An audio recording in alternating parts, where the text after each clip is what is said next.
my mom died back in 2014. And in our family, we are 3 girls, and I was the second born. Okay, my mom died with tuberculosis and meningitis. So when my mom died, and that's the moment we didn't even see our family since from the funeral day, when my sister was in Form 1. So we had to go and ask for sleepovers at friends' homes. By the way, we have slept in different homes. But si ati kupenda kwangu, ni situation ya home nini. So I think you at the moment ulikuwa na feel ni kama if you have this boyfriend figure, atakusaidia ku escape from whatever was happening back at home. Because sasa I'm a girl, afu hiyo picha msichana wezi lala nje. Good morning and welcome to ZungukaTV. My name is Anjeli Satandi. Today we're going to be doing things a little bit different. Today we're not in studio. We're going to be talking to Naomi. I know for many of you, you've heard or seen her story before, but today we just want to recap and get to know where is her status in life currently. Remember to follow our social media pages, that is at ZungukaTV.ke across all social media pages. Remember to comment, like, subscribe and share.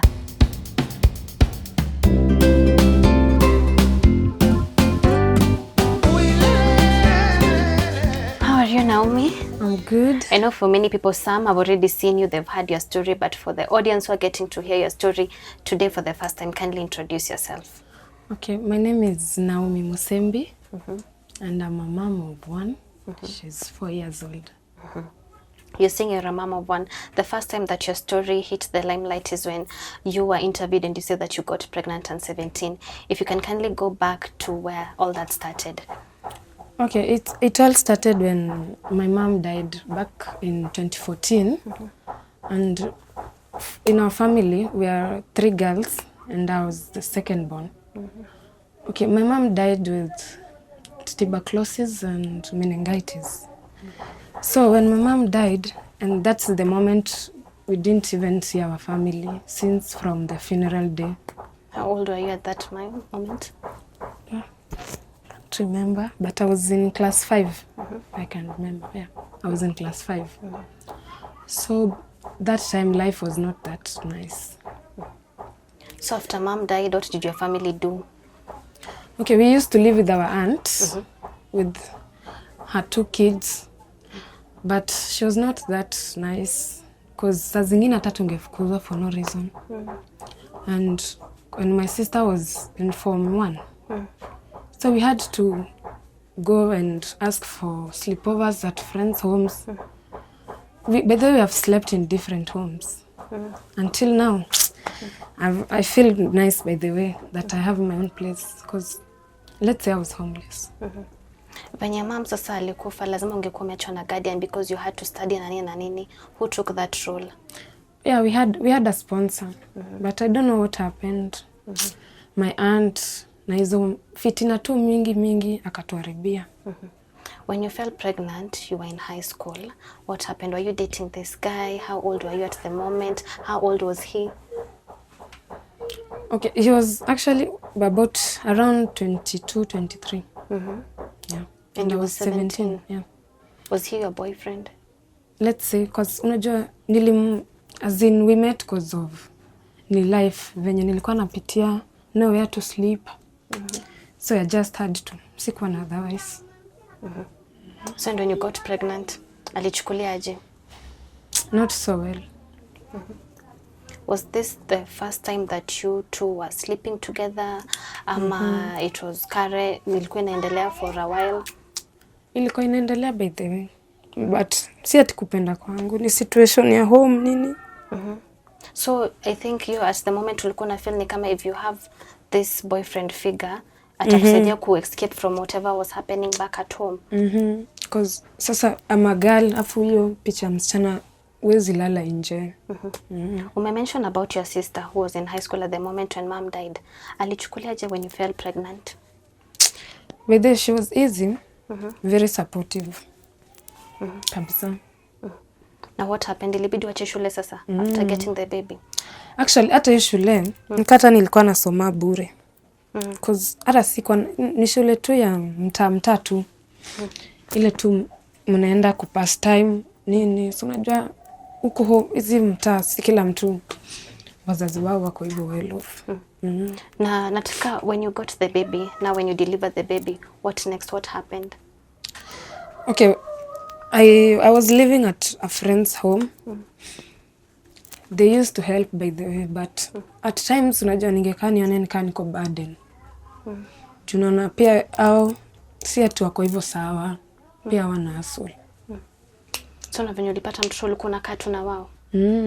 What was going through your mind at the moment? You were 17, you are now a mom. The father of the baby does not want to take care of the baby. Sasa ni kama amekutafuta tena. What was going through your mind? A lot. Mingi by the way, a lot, but I just had to kujisimamia tu cause siko otherwise. Hata ukigive up, si umegive up peke yako, ni wewe tu utaanguka. Cause sasa hata hakuna mtu atia wa kunisaidia, kunikimbilia nini. How long did you stay with your friend? Mwenye alikuwa anakukalisha till now I was say 8 months. Then I started hawking. Nilianza kuhawk ice creams nini. When bado kama mtoto ni mdogo. The father of the baby ameshajaribu ku reach out na kukwambia I made a mistake kuja sijui nini na nini. No, actually like don't talk. But you know him. You have his contacts. I don't even mi hata sikwangi huko, sishindani yangi na yeye hivyo sana. Ashajaribu ku reach out to meet the baby, his baby. Let's say hapana. But you know where he stays na nini na nini. Sijui, unajua mi I moved out. I moved from there. So nowadays my life is just here at Rongai. Mi hustling yangu huku. How was life being a teenager and being a mom? It was hard, very hectic. Very kabisa. Even places za kuishi, we just tafuta tu nyumba yenye utakaa tu affordable, yenye wewe unaweza lipa takamani ka 1500. Na unajua hiyo si nyumba ati mzuri kabisa. Si mzuri totally kabisa. But let's talk about your family support system. Umesema your sister was okay, very easy when she found out that you are pregnant. Now after the baby came, juu umesema you are living at a friend's house. Now after the baby came, did they try to reach out bado wakusaidie? Seme Naomi is my sister, akona mtoto who's also ours, hivyo. Never, hadi wa leo niko hivi mkubwa and I've never even met my family again since the funeral. Iliishia hapo. So sijuangi hao kwa akili zao wanaonanga aje. Wanafikirianga aje kuhusu mtoto wa sister yao. They never by the way walituachilia tu hivyo. Kila mtu ajipiganie. And that's how life is. Tunajinganganianga tu hivyo. Do you feel like at this moment you would have done things differently, and if so, ni nini unaona ungebadilisha if you were to like turn the hands of time behind? Let's say ningeswish tu mamangu akue cause there are some things singai go through angekuwa.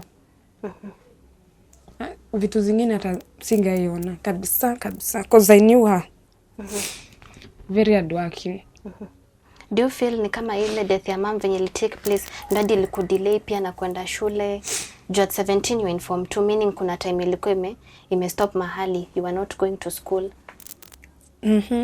Let's say I think it's class 1. And that's the point that we met our sponsor. So that time nilikuwa tu nasomea shule mbaya tu. So hata English iko hivyo. So she decided that I should repeat. So I had to go back to class 1. I think that's where my delayed came.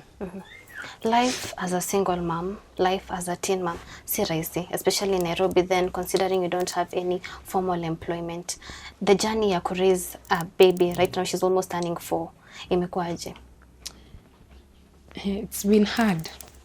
Sometimes you can just live with an empty stomach because hauna timali utakimbilia useme nini, but ukikumbuka you have a kid somewhere, unajitumanga tu.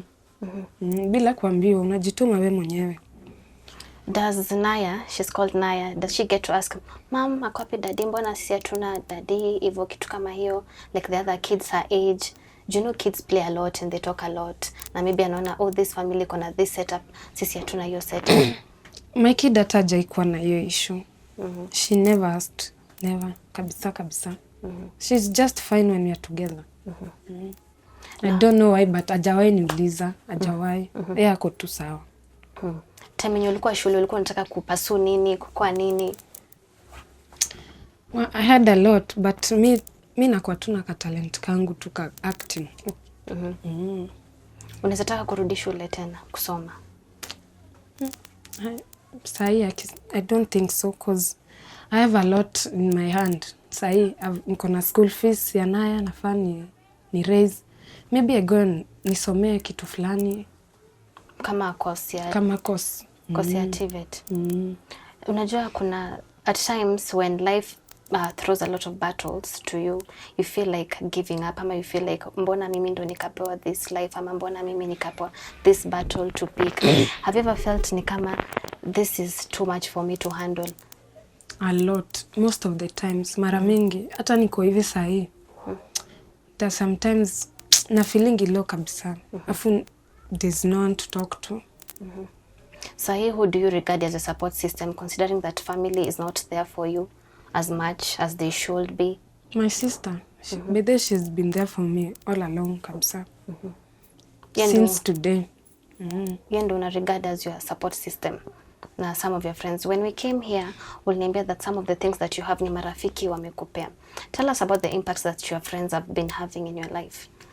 Okay, when Lynn brought us here, I met a lot of friends.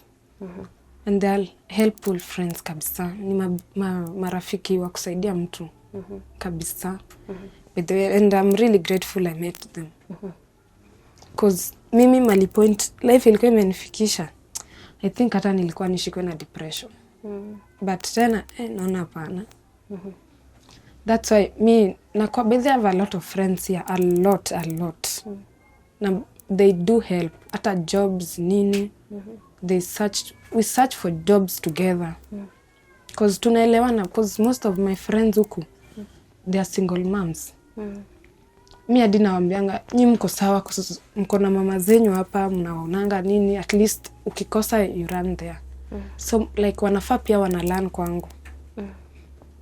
Na sahi, what are you doing to survive? Do you know you have a kid mwenye amejoin shule na anahitaji kusoma, anahitaji school fees, kuna uniform and books? And I go to work at fanya kazi tu hapo Runga. Nafanya kwa mama fulani tu. And she's a good employer. Yeah. So pesa ni unapata inaweza kusustain wewe na Naya? Ni yetu tu. Lakini bado natafutanga tu kazi zingine cause unajua tena school fees nini, cause school fees by the way hata ndo tuseme mimi hata ndo inanisumbuanga sana. Sasa unajua kuna so many young girls wenye ni teen moms, maybe hadi kuna mwenye ako in a position that you are in 3 years back ama 4 years back, na wana feel ni kama hapana, I can't do this, I can't even keep the baby na nini, it's a lot of work, nobody will support me, what will my friends say? Juu kuna pia hiyo stigma. Juu you were in school, you had friends, you were in high school, maybe the friends that you had your time kuna venye wame progress kwa maisha, they're doing different things sahi. What would you tell such girls kwa hiyo situation? Unaona mi by the way friends nimesoma nao. Wow, by the way wako mbali. Hadi ni vile tu nikisema ati nijilinganishe nao. I'll definitely najipata nimefanya vitu hata zifai. Juu ati najilinganisha nao. Because unaona sisi wasichana, especially si wasichana tumezaa, tunapenda kuchochana sana. Unaona mi hadi I like napenda kutembea na wasichana older than me. Okay, sema kuchochana unamaanisha aje? Yes, girls tunapitia. Especially when you single mothers tunapitia sana because you have a lot in your hand. So unajipata unaweza enda hata ujipate kwa group fai. But si kupenda kwako. Ni situation. Mali situation imekupush kabisa kwa ukuta hadi unaona tu let me just do it. But we don't think some things are right. Tufanye tu kazi. We work for our kids. Kidogo tunapata si, we thank God for it. Umesema kwa setup yenye a lot of your friends ni single mothers. Ni nini some of the lessons that you wanna pick from them ni kama gani? Do you know whatever maybe you're going through this time, so can you and go through at the same time? Kuna those little lessons that you're picking up along the way ni kama gani? Mimi sahi, most of my friends are 25 and above. They're single by the way. And nawezaona venye ana take care mtoto wake nini venye ako hiyo, yani ana try the best kabisa ape mtoto wake kenye anafaa. Na ukotanga vitu mingi sana kwa wasichana. So that's why naonanga hata siwezi lose hope. At least naonanga kuna some people I look on wana nini. Do you feel ni kama ungerudishwa a few years back ungekuwa umesema I don't want this boyfriend na nini ungefanya things differently? Kabisa. Vitu kama gani ungebadilisha kwa your whole story if you were to change things? Okay, me hata because I was not bad in school. Kabisa, I was not. I wish hata ningejitafutianga sponsorship whatever tu kitu tu ingejileta tu. Umesema that the father alikuwa around 21, 22 at the moment. Was it the first time you guys were engaging in unprotected sex, or it was something that was going on? You were a minor at the moment, you were just 17. Okay, let's say it was the first time by the way. Me naye hata I got pregnant. Tuseme ilikuwa tu hiyo one night stand. Because it's the moment that hata sikuwa na mahali pa kuenda. And the boy was courting. So me I decided sana shindo hata leo ndalala wapi. Asi niko na ka boyfriend sana nikatianga secha cha leo nende niombe sleepover. Unajua sahi there's something that the government is trying to like push for, na ni sex education in schools for young girls. Na ni kitu yenye ni very sensitive. Na for some parents wana feel like it's too early to introduce sex education to their kids, especially girls. Juu wanaona ni kama you're trying to push them to do these things. Wewe being a teen mom, do you feel like sex education is important? The role of sex education si ku drive the kids to do it, but to tell them if you decide to do it, you should protect yourself in these measures. I think it's right. Kabisa, because the world has changed. People have changed. Nowadays, even it's not about boyfriend or whatever. Even stepdads they do a lot to tuseme umeolewa na mtoto mkubwa hivi nini. People have changed by the way, and I think it's right watoto wakifundishwa. Like they must know ukifanya hivi na hivi utaenda hivi. I think it's right. Do you feel ni kama your time, were you knowledgeable enough about contraceptives, measures of protecting yourself? Ama you were just naive, ulikuwa tu you want a place na this person is willing, sawa? Let's say I was naive. Not even naive. I knew. You knew there were measures to protect yourself. Yeah, I knew. So I don't know what came on my message. By the way. It just happened. You want to launch your acting career, and this is something that this is not the first time you're talking about it. Do you feel ni kama sasa hivi an opportunity arises for you to go and pursue this? Utacha everything and run away with it and give yourself a leap of hope ama a leap of chance to do it? Yeah, I will. Kabisa. Because that's my passion yangu. And I know I can do it better. Sahi kuna so many girls, they'll watch your story na they'll be like, sistaka yangu iko hivi ama let me learn from this. Your words of advice for young girls out there, you're in a better position to tell them, you have your own experience and you're better off to wambie kitu. Unaweza wambia nini? Situation zisikulead kwa kitu unajua ni mbaya. As much as your situation ni mbaya aje. Obvious kuna breakthrough itajileta. It's not a must. What's the kind of vision you envision for your daughter Naya? A lot. For now, nataka tu asome. Asome tu. Because I know masomo inasaidianga watu. And she's not bad in school. She's bright. Too bad you didn't get to meet her. Lakini, this is not a question, but I'll tell you this. If you really want to act, then do it. Sahi inaweza kuwa like things are not working out ama it's not there straightforward, you can't see it. Lakini if an opportunity ama a chance ever presents itself for you to either go back to school ama for you to launch that acting career, then go ahead and do it. You never know where your faith can take you. Mwisho siku, it's more about you and your daughter kuliko anybody else. The world will always be there, will always surround you. Lakini after everybody leaves, once the door closes, inakuwa tu wewe na your daughter. Na for your daughter, she'll grow up and one day she'll have these questions za kukuuliza. You know, the society inaenda change and interact with other kids. One day atakuwa a teenager pia yeye. She'll also want to maybe get a boyfriend one day. What are some of the advices that unaweza dhani your time unaweza mpea? Once she gets there, she'll have one day questions atakuuliza vitu. Na you'll have to answer them. Yeah, I'll have to, cause Noanda napenda akiwa close. Ananiambia everything. Yenye naona si right, namwambia mtu afanyangi hivi, kunaendanga hivi na hivi. Though hata kama uko na boyfriend, there are some measures mnafaa mtake. Your family umesema apart from your sister, they were not as supportive. If wanaweza rudi saita na kuambia Naomi, we are sorry for what we did. We are sorry that you had to cut school short na nini, we didn't give you enough guidance, enough support. Do you think you can forgive them? Yet I don't think if hawa watu wanaweza rudi. It's been long. Sidhani. Mi hata nilishasahau kana kuwa na watu wetu. It's been long. Na walinyamaza tu hivyo pia hao. Si ati wayuko, but they wanakuanga. Mi hata sijui wanakuanga wapi, but wanakuanga. But it's been long. And I'm sure. Juu hata wajawahi kuwa na ile interest ya kututafuta. Hata siku moja ile kupretend. But I'm sure they know about you through your sister. Your sister is always there. She's always close. No. Hata yeye hajai waona. She has never. They don't even talk. So once mom died, they cut all ties with you. Sijui waliona, maybe waliona si tutakuwa burden ama sijui. What's the importance kwako, maoni yako, of a family setup for young girls, especially wewe?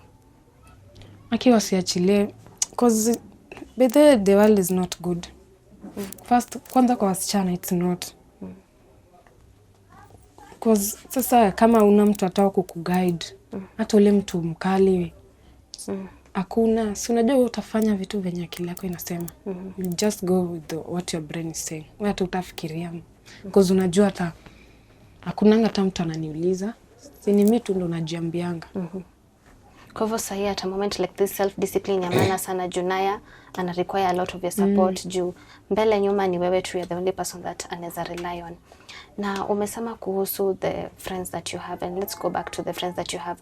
You know, for most teen girls, if you end up getting pregnant when you're a teen, wengine wataambiwa usikaribia nani, juu usitaki ufuate tabia kama za huyu ama nini na nini. Uliona venye nani alienda vitu kama hizo, na kuna ile stigma that society brings upon. Inaweza kuwa either from family ama tu from generally people when you're around you. Kuna that stigma that they'll give. Na people will always use you as an example ya kuambia watoto, please sijui nini. Juu people are different. The same way other people will perceive this in a very positive way, other people will bado perceive in a very negative way. Kuna that stigma that comes with society, especially when you try and tell somebody, oh, this is my story, I felt pregnant nini. Niambie some of the challenges ama what you felt when now society was pushing you away na kila mtu anakuacha, you are being secluded in this big world. Yeah, but there wazazi wa marafiki zangu wengi walikuwa nawaambianga, yani mimi ndo nilikuwa example. But mimi hata sikuwa nastakanga kusikiza, because I swear if ningeanza kusikiza maneno zao watu, mimi hata sijui ningeenda hapo wapi. Because vitu walikuwa wanasema si vitu mzuri. Si hata vitu unaweza kaa usikize, ingekuwa uwezi, because they are so hard to break. Yani words zinatokanga kwa watu kama hao. Wanaonanga watoto wao ndio perfect. Words zao zikuangi mzuri. Zina hard to break. So mi by then nilikatuka deaf. Sisiki nini. What does such stigma ama criticism do to your mental health? Considering unajua when people are throwing a lot of words, as a human being ni rahisi sana uitike ziku, uziabsorb na uziconsume. Na they can do a lot to your mental health, hadi depression. That's why we have people wako na suicidal thoughts. Wewe unajua wewe ulikuwa na option yako, I don't want to listen to them. Lakini there are other people wenye wao once it's thrown at them, watakuwa zile za me I don't see the need of living.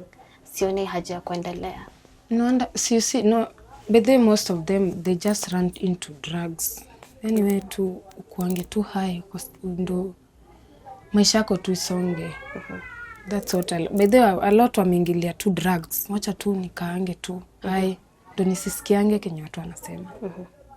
Do you feel ni kama kukikuwa na maybe self-help groups ama community groups zenye zimekuwa set aside za young girls wakuje, they be mentored, wakuwa napewa guidance whether kama you are a teen mom or not, as in kukwe tuna aka set up for people to come and air their thoughts, share their views? Unadhani inaweza saidia to reduce some of these teen pregnancies?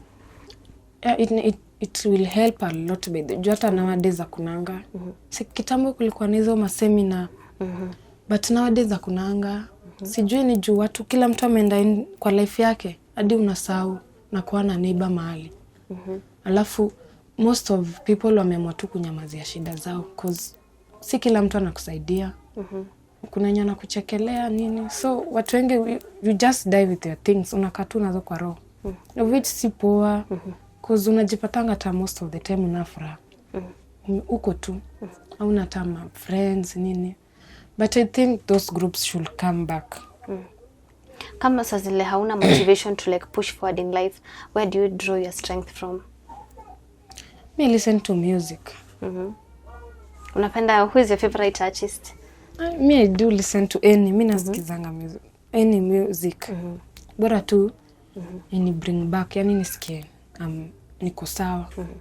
Ebu take me through what a typical day looks like for you when you wake up mpaka jioni. Roughly how a day looks like for you on a regular. Okay. On a regular, okay. I normally wake up at 5:30 because I'm supposed to be at work by 6. 6:30. I go to work because I have a kid. I'm supposed to take her to school. My boss's kid, I'm supposed to take her to school. And she normally goes to school at 7. So I have to go at 6:30. I do the washing first till niende nimuamshe, nimtayarishe, nimpeleke shule. Then I go back to their place. I do the cleanings, washings, till saa 9. I go pick her up and I'm back home at 6. So that's like a normal. Kwa kuna point unakwanga haya nimepumzika. So you are up and down, up and down, up and down till 6. Lakini umeniambia kuna other side jobs that you take, ni kama gani? Okay, of late sijapata, but during December holidays nilikuwa napata ma casualties. Za outside catering, naenda nafanya huko na kwa waitress. Niambie plans zako ama future una envision for yourself. It's not bad to dream, by the way. From those dreams no tunapata motivation to work even harder and to achieve more in life.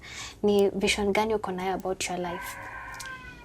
It's my dream is all about my kid. I want her to give her the best. Sitaki pia apitie kenye mimi nimepitia because sidhani hata kama yeye anaweza vumilia hivyo venye mimi nilijaribu kuvumilia. So ever like naombanga tu we go perfect kabisa. Not perfect but at least we are good. Sahi kama mtu angetaka maybe kukupea support gani do you need the most sahi? I'll say school fees za my daughter. As much as I'm trying, by the way, zinanifanya hadi niko in debt uko shule, hadi kwa landlord I'm in debt. Because the money I'm getting, it's not that enough. Because ukigawanisha nini? Ni ngapi sahi una earn roughly? 6K. Na rent ni? 2,500. Fees zao ni 6,500. It's actually more than what you're earning. So bado but shule yao iko at least you can pay with the installments. But even if we do the installments bado kuna a negative somewhere. Yeah. Bado tutabaki na deni. Hata kwa nyumba tutabaki na deni. Because you need food. So you need clothes. Those days that umesema that food haipatikani and you can't like provide food on the table, what happens? So like during the festive, I took Naya to my sister's place. She has been there, but she's supposed to come back because the school has open. Hata wamefungwa leo. So nafani ni make sure amerudi wiki ndo aende shule. But there are some stuff anafaa za shule. Hizo ndo bado nashughulikia ndo aende shule. So aende shule akiwa full set. Na saa zile ndo nimekueleza saa zile like you can't provide juu saa zile maybe kazi kwa mzuri, hakuna nini, jobs za nje zimekuja. What happens? What do you do? How do you both survive? Okay, there's a shop nearby here. I normally go and nachukua nafu nakuja na lipa baadaye. By the way, she's an understanding woman. Kuna so many girls out here who will listen to your story and who will draw lessons from your story. If kuna anything ama any advice ama any pointers that you would like to give them. Me, I would say to abstain. Even as much as tuwezi abstain, we can protect ourselves. Because akikulea, it's not easy, by the way. Hiyo kitu is tiresome. Yani, inachokesha and inaweza kufanya overthink vitu mingi sana. Especially if una mtu akukusaidia mahali. You don't have an hand anywhere. It's not easy. It's really, really hard. So that's your main message for girls, for young girls, to abstain and to focus on school and now what's important, and that's their studies, their job, and their careers, and their future before they think about all the other things that come with life. Yeah, because life nowadays is not good, by the way. We are struggling out here. So ukishajiingiza ati you pregnant, that's another problem. These kids are, me I never knew. First when nalingia shule hapo sasa ndo nilijua na raise sasa ndo nimeanza kuwa mzazi. Okay, that's nice.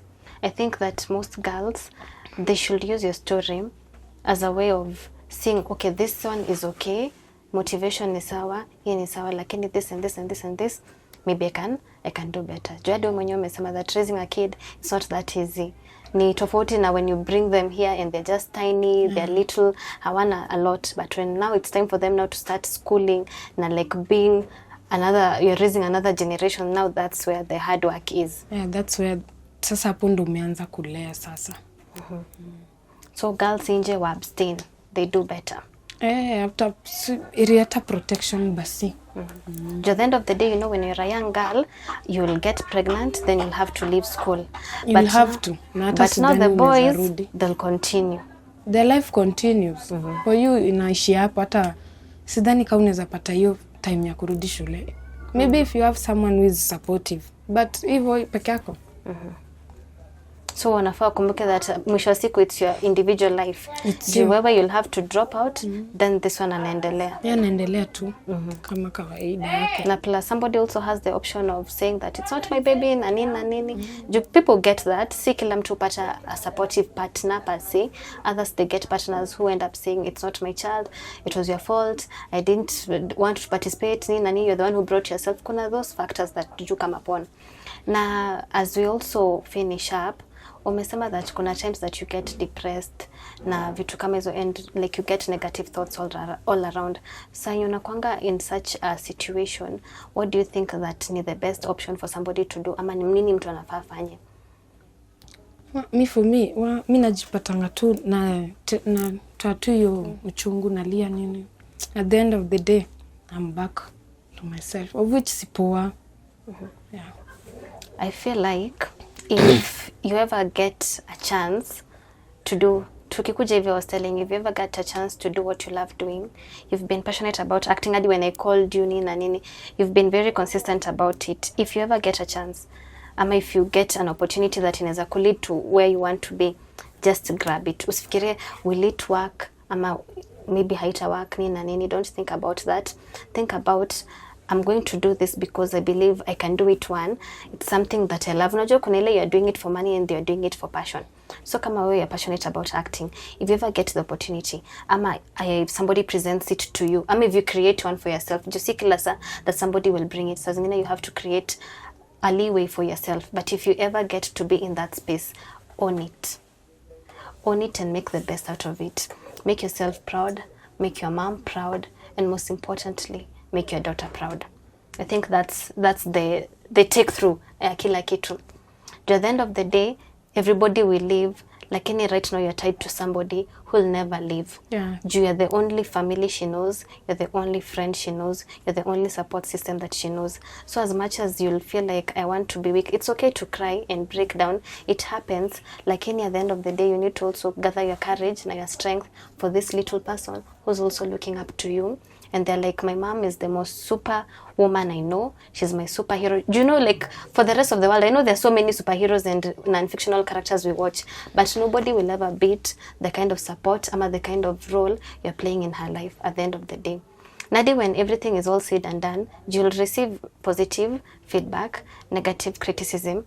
Let it be that your daughter is the reason why you're doing all this. Just be there to provide better. And I think life will work out eventually. Hakuna kitu permanent. Seasons change. The same way we have different weathers, we have different seasons of life, different phases of life, and things will become better one day. We live hoping and believing. For the young girls who've watched this interview, who've listened to Naomi's story, I hope you've drawn lessons from it. Number 1, abstain. Number 2, stick to school. The boyfriends come and go, but at the end of the day, the most important thing is for you to study, focus on your career, focus on your job. Hizo vitu zingine, they'll just come by. Na wacha ikwe like a lesson for young men out there. For those who end up impregnating teenagers, then you end up leaving them. Take responsibility for what you do. Adi, I don't know why you're sleeping with a teenager, ama a minor in that case. There's so many other adults, you can do whatever you want to do with them. Lakini let our young girls study. Because getting a teenage girl ama a minor pregnant, you are shutting down so many dreams. A lot of potential is being taken away from this person. At the end of the day, they'll end up feeling a certain way about themselves. So I hope that everybody, especially for the young girls, this one was especially for the young ladies, you've taken something home. It's clear that you've just listened to a good story, like you've taken something home. And we hope to be bringing you more episodes such as this one that will impact you and change your life. Remember to comment, like, subscribe, and share to our YouTube channel. My social media handles is at Angelis_Tandi. Our social media handles is at ZungukaTV.k. Until next time, goodbye.